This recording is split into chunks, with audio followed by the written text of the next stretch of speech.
ఆనంద కారులో వెళ్తూ ఉండగా వాళ్ళ గోదాం నుండి మంటలు పొగ చెలరేగడంతో కారు ఆపమని చెప్పి హడావుడిగా గోదాం దగ్గరికి చేరుతుంది. మంటలు ఆర్పడానికి ప్రయత్నాలు చేస్తూ ఉంటుంది ఆనంద.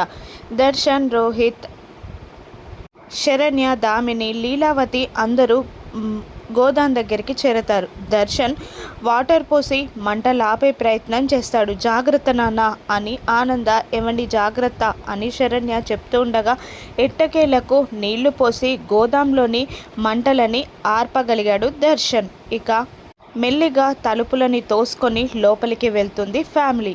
లీలావతి భారంగా అమ్మయ్య సగం స్టాక్నైనా కాపాడుకోగలిగాం అని అంటూ ఉండగా భయంగా చూస్తూ ఉంటాడు మేనేజర్. లీలావతి ఇంకా కోపంగా ఏంటి మేనేజర్ ఇది, అసలు గోదాంకి ఇలా మంటలు ఎందుకు అంటుకున్నాయి, ఎందుకు మంటలు ఇలా చెలరేగాయి అని అడుగుతుండగా అప్పుడే అక్కడికి వచ్చిన అనన్య, కాంచన ఇలా అంటుంటారు. ఈ మంటలకి పొగకి కారణం ఇక్కడున్న వాళ్ళే కదా, ఇక్కడున్న వాళ్ళే ఈ మంట పొగ చెలరేగేలా చేశారు అని అనన్య అంటూ ఉండగా ఆనందభైరవి నీకేమైనా తిక్కగా ఉందా అని వార్నింగ్ ఇస్తూ ఉంటుంది.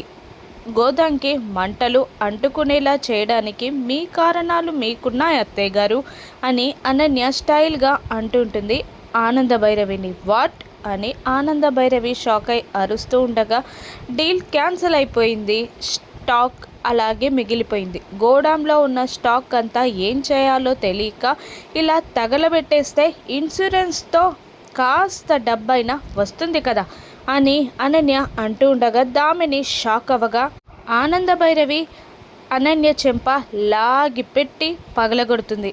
దాంతో అక్కడున్న వాళ్ళందరూ షాక్ అవుతారు. అసలు గోదాంలో మంటలు రావడానికి కారణం అనన్య అని నిజం ఆనందభైరవి ఎలా బయటపెడుతుందో రానున్న ఎపిసోడ్స్లో చూద్దాం. Thank you for watching.